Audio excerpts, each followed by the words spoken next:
Hello again, and welcome to the channel where we talk about money, we demystify money, and we help you to make your money work the best way for you. Today we want to talk about government treasuries, or better known as treasury bills or T-bills. What are T-bills? What does it mean to buy a T-bill or to own a T-bill or to sell a T-bill? In the previous episodes we spoke about bonds, so you can look at that if you are interested to understand the government bonds. But let's talk about treasury bills now. Basically, for every 100 Ghana cedis that you have, the government will offer you an interest rate and a period. Two things, an interest rate and a period.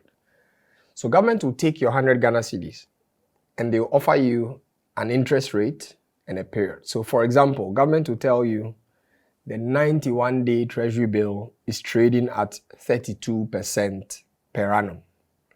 What does that actually mean? Now, sometimes people don't get the math right, but it's important to understand it is 32% for 91 days, but it's per annum. What that means is that to know how much you actually get, you need to take the 91 divided by 365, that's the total number of days in a year, multiplied by 32. If you do quick math, 91 divided by 365 times 32% gives you about 8%, specifically 7.97%, right? So your 100 Ghana cedis in 91 days, which is 30 plus 30 plus 30, so we'll say about 3 months, will earn you 8 Ghana cedis. So you end up with 108 Ghana cedis at the end of the period.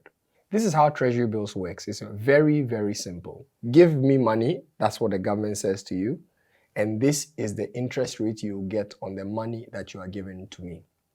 At the end of the period, I'll give you your money. Now, government has some caveat in there which is called a discount rate. In the unlikely event that you want to take your money back earlier, they will reduce the interest rate, calculate it for the period and give you your money. But most of the time, people hold treasury bills till maturity. And the rule is simple. The longer you invest your treasury bill for, the higher the rate you'll get. So if 91 days are 32, then 1 year will probably be around 40 or maybe around 38. The government wants to keep your money for longer. And so the longer you give it to them for, the higher the rate you get. And in a nutshell, this is how treasury bills work. Every time you want to buy a bill, you have to go through this process. Make money available, send it to your bank or your broker. They will go through the process, have government buy it at a certain rate, and then when the period ends, you get your money back. Treasury bills are slightly different from another category offered by the banks, which are called fixed deposits. The banks offer fixed deposits under very similar terms. You bring your money to the bank, they'll give you a rate and they'll give you a period. So the difference between treasury bills and fixed deposits is actually quite simple. Number one, because your bank is offering you the fixed deposits, they will be able to negotiate with you. So sometimes when you have more money, they will be able to give you a better rate. The other advantage with working with a bank is that, of course, also when you need your money earlier, it's just talking to your bank. They don't need to go into the market to be able to give you a discount and get you your cash out. And generally, fixed deposits are slightly lower in terms of how much you will get in interest than with treasury bills. That's just how it works.